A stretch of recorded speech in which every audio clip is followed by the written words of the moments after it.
sidekick. Inadequate.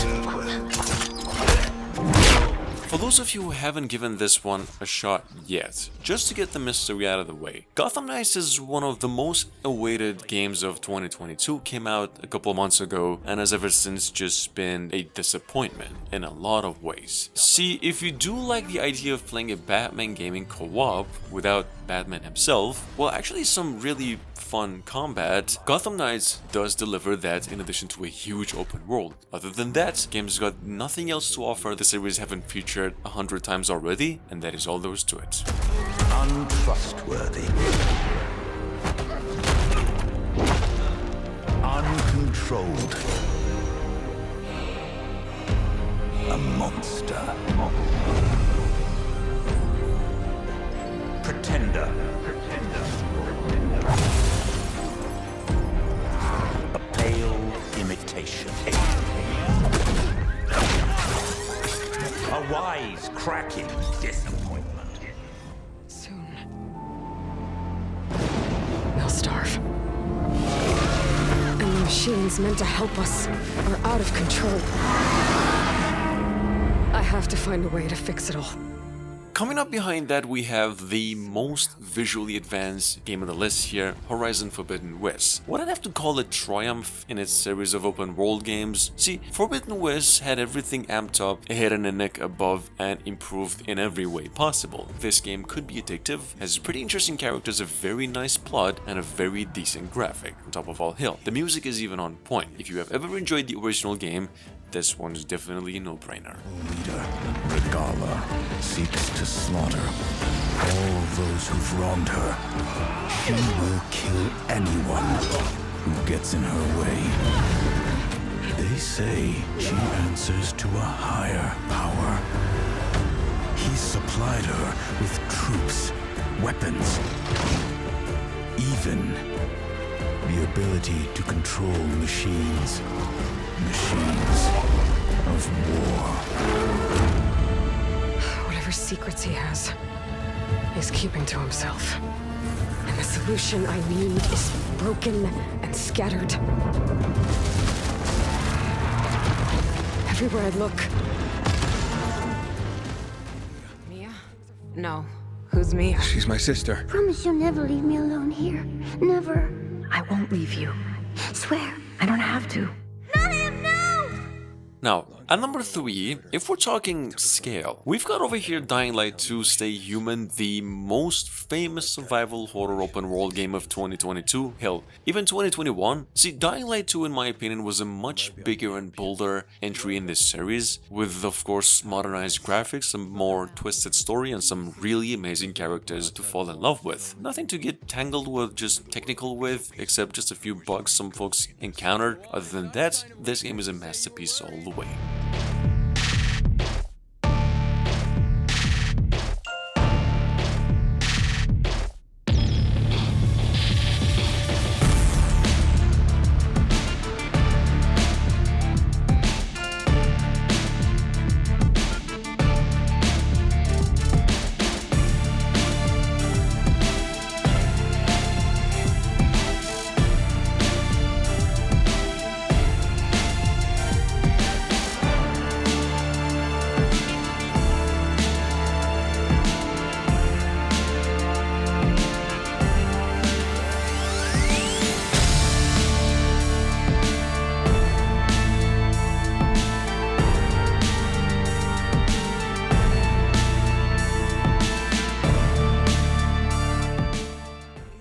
Supposed to.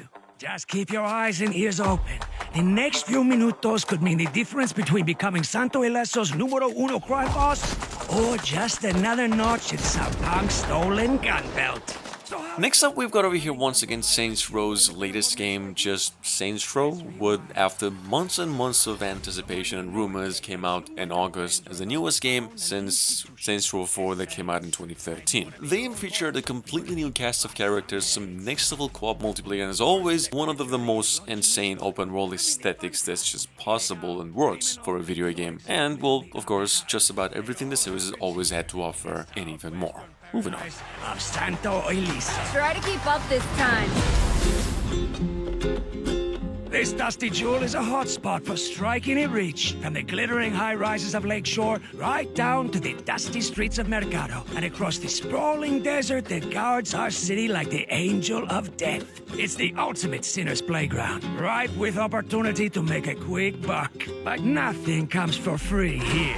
Meet the factions. In this corner, you've got Los Panteros, Sergio's gang. They run a smuggling enterprise out of the Mercado and Barrio districts. They'll have no hesitations about getting up in your business, so watch your back around there.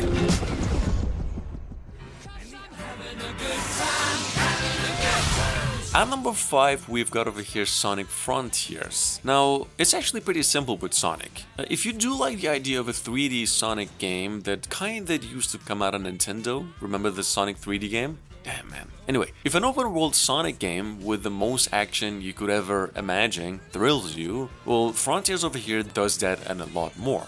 It's got the most content out of any Sonic game here, and Sega has actually done a great job in delivering. Here's how it works. The game is literally bug-free.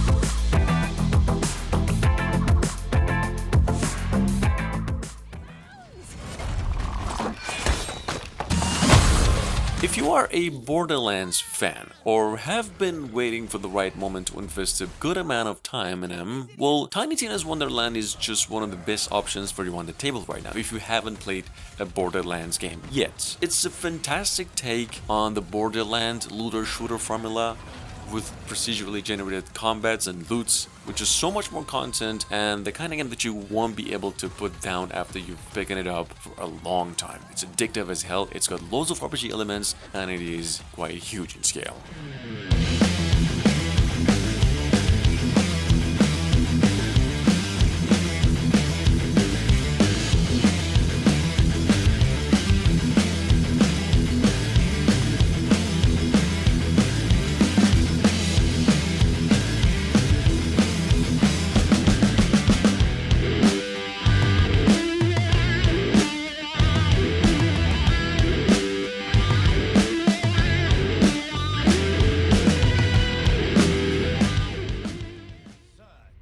Of the Elden Ring, emboldened by the flame of ambition. Even though it's been almost a whole year since this one's been out on all platforms, we've got over here at number 7, Elden Ring, just simply the biggest game of the year in scale, detail, story, lore, and most importantly, gameplay. I mean, no wonder why every single website, except just a couple, have given it nothing but a 10 out of 10. If you do like the idea of a Dark Souls open world or just something very challenging action RPG, well, Elden Ring is about as further as they actually go.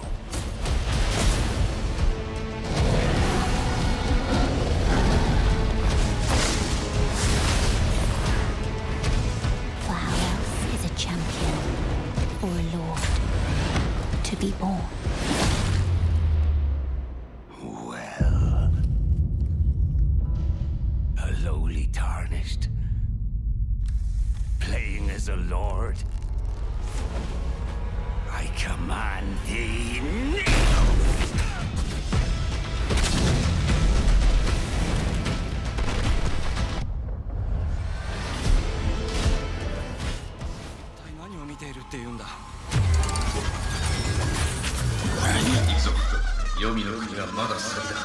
Now, Ghostwire Tokyo would be specifically for those of you who are into home runs. See, if you're the kind of player that easily gets distracted with bits of details around every corner, you kind of lose track of the game or just the pace of the game with this one. First off, let me just say that Ghostwire Tokyo is the most innovative first-person action semi-open world game of the year, and one with a pretty decent story, some really great mystery, and really amazing graphics. It's a 10 out of 10, but still definitely not for everyone.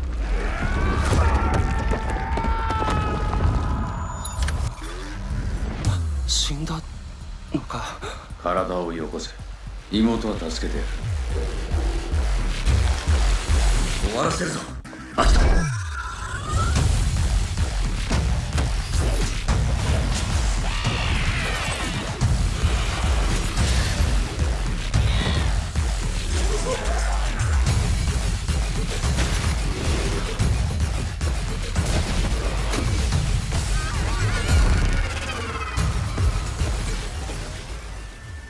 Things will get tough. You have a whole host of things to go through as you head into the future. Make friends. Keep them close to you. Always.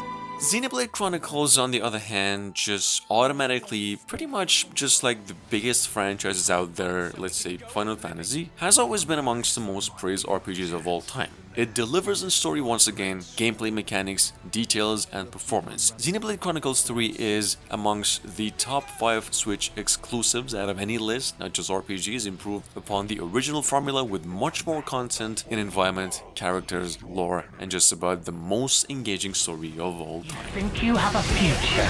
Well, you don't. Chase them to the ends of the world.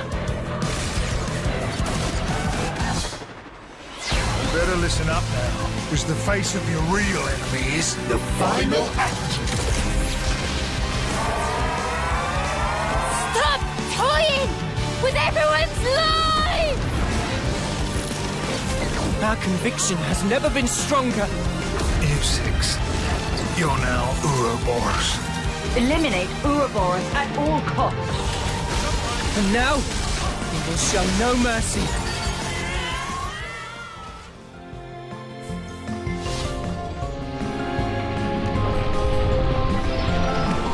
Number 10, well, Slime Rancher 2 is just one of the most fantastic sequels that came out in the year, but at the same time one of the most charming life simulations that still has a lot of room and potential. This game's got a pretty simple concept though. You get these slimes, you trap them, feed them, and then eventually sell them. It has everything about the first game that had, just amped up to a significant amount. If you do like the original game, this definitely is for you. If not, still, it's definitely the kind of game you want to try. At least, check it out in case you missed it.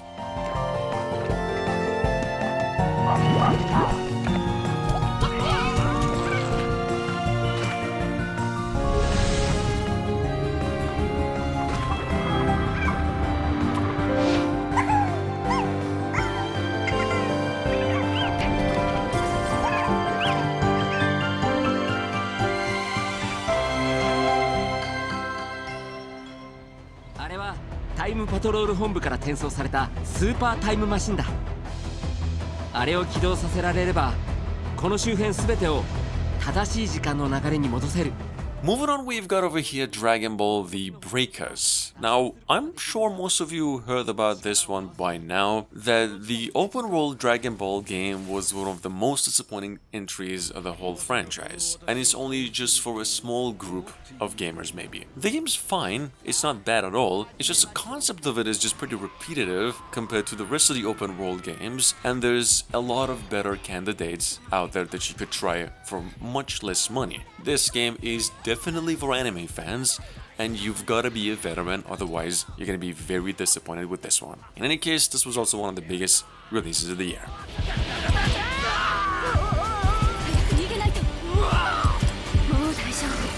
もうたくさんだ。さあ、願いを言え。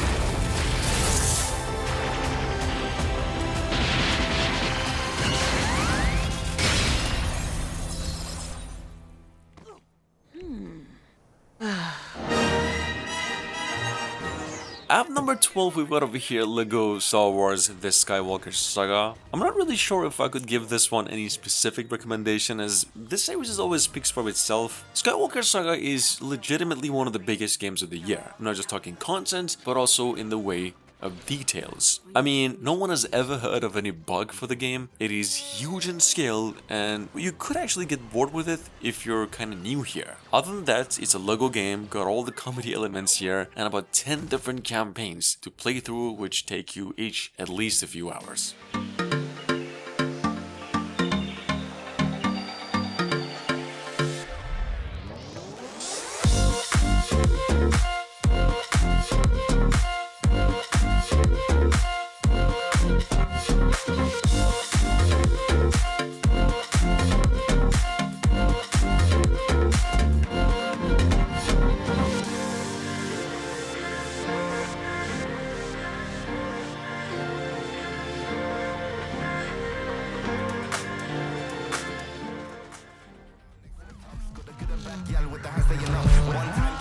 Right behind that we have Need for Speed Unbound. Now for those of you new here, this is the 25th game in the series of Need for Speed games and now partnership with the studio Criterion, which is some true veterans when it comes to racing games. The game is a lot in the same style of the 2019 Need for Speed Heat, albeit with a totally fresh art style, much more engaging, more rewarding of course, and quite challenging.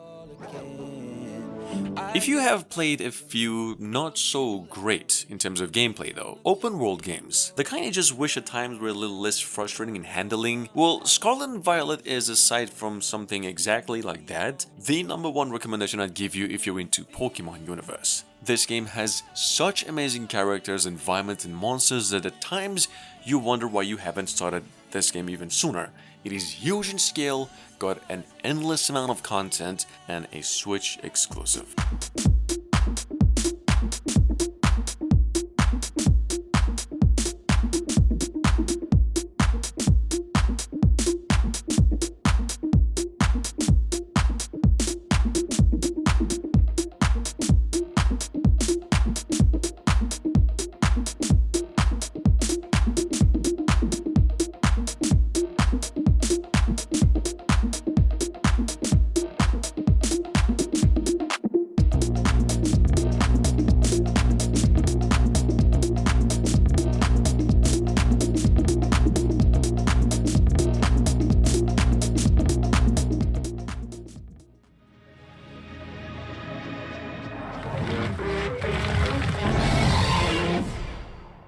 And last but not least, we've got here the old Tunic, a semi-Souls-like action platformer, probably the hardest game in the list if we haven't mentioned Elden Ring already. And if I had to say so myself, it's somewhere between a Zelda game, some classic vibes and music, and about everything that was the case for Dark Souls games, specifically the challenges. The game is now available on all platforms, it's got legitimate scores for what it delivers, and one of the more smooth gameplay systems out of the whole genre.